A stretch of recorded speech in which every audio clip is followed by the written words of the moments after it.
Happy Leap Year, everyone!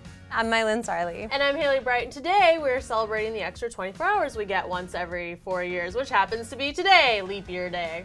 Now, a bonus day calls for a bonus show. I totally agree.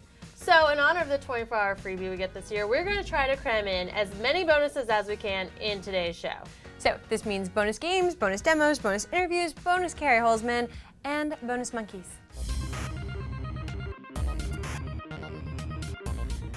So have you had a chance to check out the eye tracking technology yet? No, I haven't. Me neither. No, it looks super cool, but Carrie had a chance to check it out. Carrie gets to try everything. I just found the coolest thing ever. You got to check this out. You can see there's a laptop in front of me, yes, but it's not just any laptop. This laptop is the world's first with eye tracking, and it's a gaming laptop. So, of course, we've got our standard controller, but here's where things get interesting. If I look at the screen now, I can't look back at the camera. I need to look at the screen, and we're going to configure it to recognize my eyeballs. And it wants me to pop these dots, right? So there's a pink dot in the center. I'm staring at it, and it pops. Now I'm going to look up at the top pink dot. I'm going to look at the lower left pink dot, and now I'm going to look at the lower right pink dot.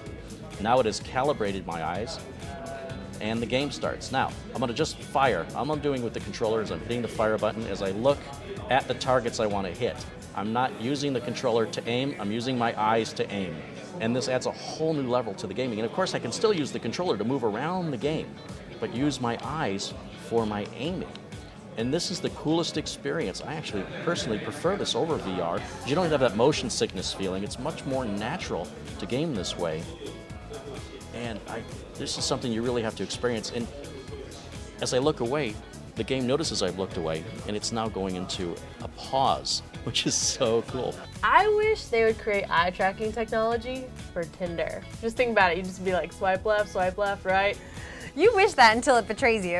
No, and then you get like this me. weird match, I yeah. would save time. It'd be awesome. I wouldn't have to use my thumbs. They're already tired from gaming anyway. Let's talk about some of our favorite games that are dropping this month. What about Far Cry Primal? That game's gonna be cool. It goes all the way back to 10,000 BC. It made me think, like, if you could play a game from another time period, like, what would you put in that game? I feel like for me, it's always plus dinosaurs. Final Fantasy, plus dinosaurs. Yes! Or Sonic the Hedgehog, plus dinosaurs. Super Mario, plus dinosaurs. Yoshi's kind of a dinosaur, but more I dinosaur! know. March 11th, you have the latest entry in the Hitman series dropping. Now, this Hitman is a third-person action assassin who is heavily armed, super stealth, and seriously bald. And I guess is kind of hot as far as video game characters go. I didn't know you thought bald guys were sexy. I guess This is Patrick Stewart, he's pretty hot for an old guy. You got, GTA 5, Shadow Warrior, Max Payne. Yeah, they're representing the bald guys.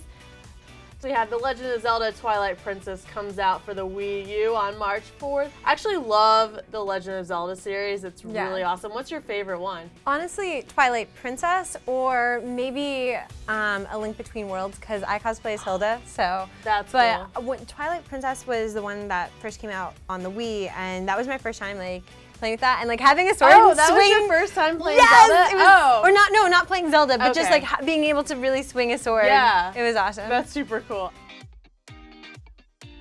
So today I'm going to take a look at the G502 Proteus Spectrum mouse. This is from Logitech, and as you guys can already see, one of the major benefits of the mouse is that it has this customizable RGB lighting, and you can just click the button and sort of just change the colors around, so it's kind of up to you what color scheme you want to leave it on. One of the things I really like about this mouse is that it has little indented curves and this texturized grip on the side. I like how smooth it is on top. That's a nice feel. And then here you have the wheel, which moves quite fluidly. I think for certain games where you're trying to move really fast or be pretty stealth, this can be a really nice feature, and you can switch it between infinite scroll and traditional scroll, so that's kind of up to you. You can basically tune this mouse to whatever surface you're using it on, so whether you're using it on a desktop, on a laptop, on the floor, doesn't matter. You can actually specifically tune this mouse for that surface. And an added benefit of the mouse is that it actually comes with these little weights right here, and you can put them in the mouse, so if you want the mouse to be heavier, you can just add these in, add in as many as you want at your leisure. But it's kind of up to you. It depends what kind of games you play and how you like to play. Most people don't like weights, but I mean, if you do, I think this is a nice option. And now onto the Logitech G10 Orion Spectrum RGB keyboard. It's got a matte black finish with standard typeface and bright LEDs. I'd say one of the more unique design elements are the media keys in the upper right-hand corner here, which is nice because I feel like a lot of people are transitioning from watching movies and TV, or so you've got the fast forward, the pause, the play, everything right here at your fingertips. The keys aren't spaced too far or too close together, so it's pretty nice for a mechanical keyboard. I mean, I guess it probably lacks some of the bells and whistles that hardcore gamers are looking for, like cushioning for your wrists and a few other things. But if you're trying to split the difference and have something that is economical for sending emails and things like that and gaming, it's a pretty solid choice. And since this is a leap year bonus show, it seems pretty perfect that with each purchase of the G810 keyboard from Newegg.com, you are going to get a code for a free copy of Tom Clancy's The Division. Since The Division is probably the most anticipated game this season, and this is our bonus show, we thought it'd be cool to team up with our friends over at Game Crate to bring you some insider bonus tips before the March 8th release. So here are 5 things you need to know before you start playing The Division. Tip number 1, swap instead of reload. You have 3 weapons to bust out any time. In the half second it takes you to switch between guns, instead of the 2 or 3 seconds it takes to reload, could be the difference between life and death. Tip number 2, explore the PvE option. The Division's unique PvE gameplay adds a really cool spin on repeatable missions and side quests, making it super addictive as you balance to perfect your skills and your tactics all in one. Tip number 3, don't fear the Dark Zone. One of the greatest features of The Division is the Dark Zone, an environment where unrestricted player versus player combat is possible. Fans of PvP as well as PvE will enjoy this. Tip number 4, trust people cautiously. Following possible friendly player groups from a good distance for a while is advisable. You should approach potential allies from cover rather than stepping out and triggering an emote. That can leave you defenseless and get you completely smoked. Tip number 5, go solo into the zone. There's a level of tension and tactics that comes specifically with going into the Dark Zone alone. As well as if things go south, it's much faster to move through the city if you're not worried about covering your squad. For a more detailed breakdown on these tips and to help The Division take back New York, head over to Game Crate.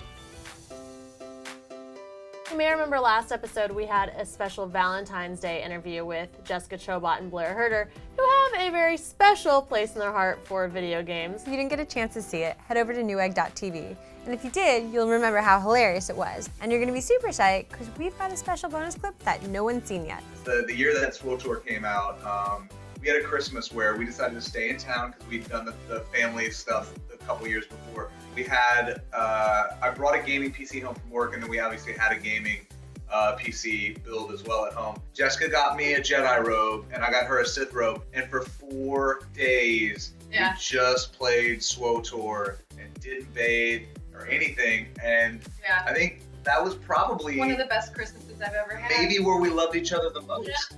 I don't know if we even love each other as much as we did in that moment. Probably we not. still love each other, but I think that was the pinnacle.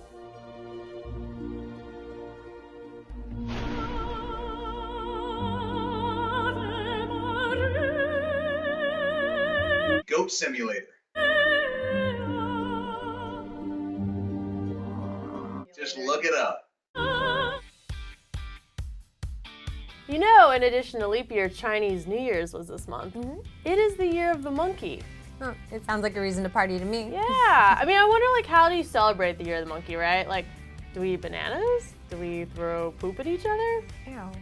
No, but you know what we should do to ring in the new year? Let's celebrate by honoring all the games that had monkeys in them. Remember Super Monkey Ball or Ape Escape? Or I think we can all raise a glass to the king of classic video games, Donkey Kong. Yeah, of course. So that wraps it up for today's episode. Guys, make sure you like this video and subscribe to our channel, because really, the more likes and subs we get, the more we're gonna love you. That's what it's all about. I think that's what it's all about. It's also about upcoming Gamer Chicks episodes. We have Gaming Madness in March. We also have spring breakout products and a whole lot more coming up. So thanks for watching. We'll see you guys back soon. Now, go hug a monkey. Do not hug a monkey.